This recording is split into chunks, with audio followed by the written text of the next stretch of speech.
season. Big Ben, what's going on with your offense? We need to look in the mirror, and it starts with me. I need to play better football because the ball's in my hands every single play. And so when it's in my hands, I need to make the best decision. And right now, I'm not playing good enough football for us to win. Stephen A., have you completely lost faith in your Steelers? I have. And what I mean by that is that I'm thinking, what did I tell y'all? What have I told y'all all year long? Y'all know I'm a diehard Steelers fan. I'm thinking Super Bowl. The Super Bowl, and to me, the only excuse you have to not make the Super Bowl is if you run into Patrick Mahomes. Everybody will forgive you for that. You lose to the Kansas City Chiefs. We understand. That is the prohibitive favorite. They are a juggernaut. They are elite. We get it.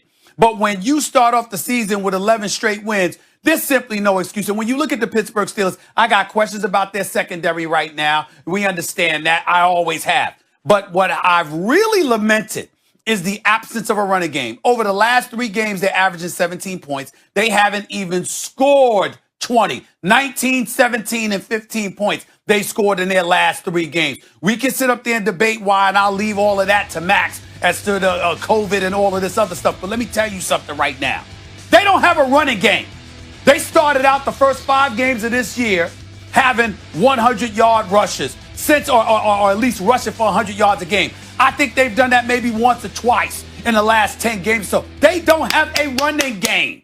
James Conner is serviceable. He's decent. He's not that great, okay? He's certainly no Le'Veon Bell or Jerome Bettis or the kind of things we've been accustomed to seeing from the Steelers running game, all right? Snell and those boys, no, they ain't getting it done either. You don't run the game. You don't run the football. Max, you say it all the time. Mike Tomlin got the job. What did he say Steelers football was? Run the ball, defend the run. Period, if I remember correctly. They're not doing that on the offensive side of the ball. It's put more pressure on Big Ben Roethlisberger, who's prone to mistakes, but I don't even want to hear any excuses from him, which we didn't get to.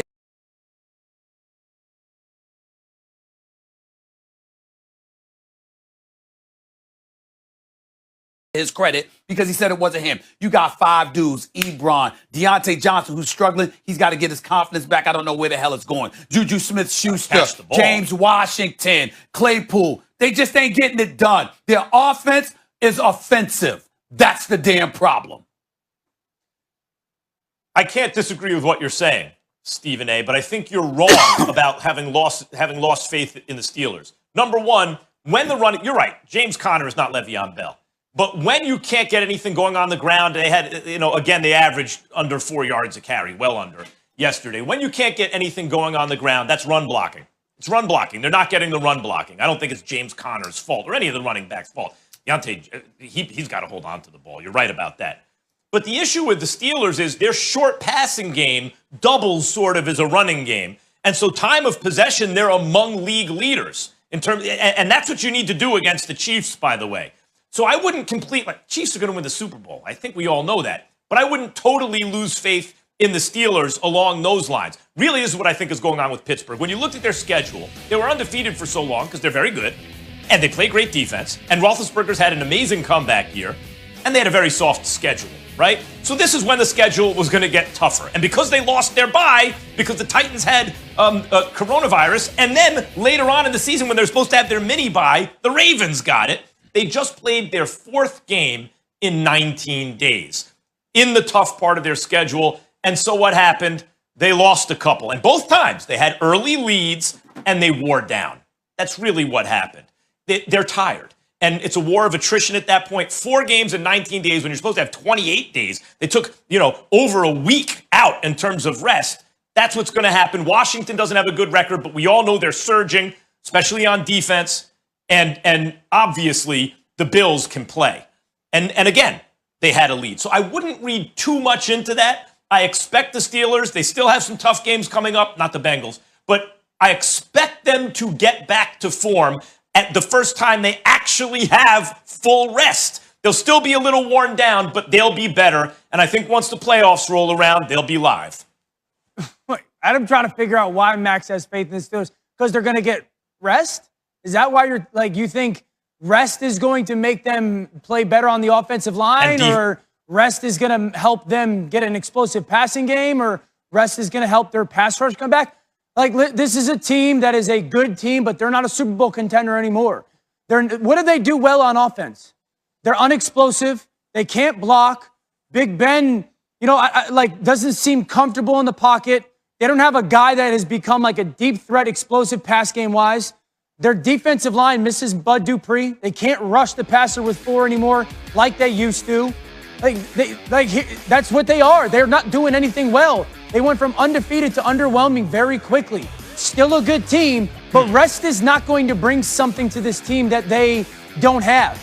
To win in the playoffs right now, you've got to be explosive offensively. They can't. You've got to have a quarterback that goes above the X's and O's. They don't. They're not going to beat the Chiefs. They're not going to beat the Bills. I think the Browns are going to beat them. So I don't see anybody in the playoffs the Dolphins would shut down this offense. I don't see the first 4 or 5 teams in the AFC that I feel like they have a chance to beat. Let me say something else. About my Steelers. Ben Roethlisberger at times was playing like an MVP candidate this year. That clearly hasn't been the case over the last several weeks. He can't move. And he can't shrug off defenders the way that he used to. The combination of the two makes him a very, very stationary target. Now, he can look off defenders. He can go through his progressions. He can still deliver some of the throws, but he's prone to make those mistakes. The more you ask him to throw, the more a mistake is inevitable, which is why it's that more important to throw the football. With Bush and Dupree out, obviously your secondary is compromised. We saw what Stephon Diggs did to them last night. 10 receptions, 130 yards. He did what he wanted when he wanted. They got him the football, and we know what Josh Allen could do. But I'm going to leave it to you by saying this, Max. As you pointed out in the past, because I'm not saying that you didn't notice this, but the more successful quarterbacks are the ones who can move. It's not just the ones who can stand in the pocket and fling the football, particularly the ones that are prone to making mistakes. You've got to be able to move. Ben Roethlisberger got away with it for many years because he could shrug off defenders with ease.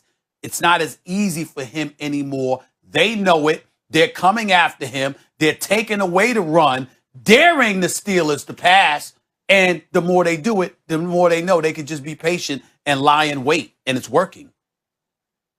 All right, we got a heart out here. Dan, thank you so much for being with us. We'll see you on NFL Live a bit later when we come back here on First Take. The Chiefs did get a win, but Patrick Mahomes surely not bringing his A game yesterday. What will it take to knock off KC? Plus, there's a new squad in first place of the NFC East. Who will lock up the division when it's all said and done? First Take just getting started.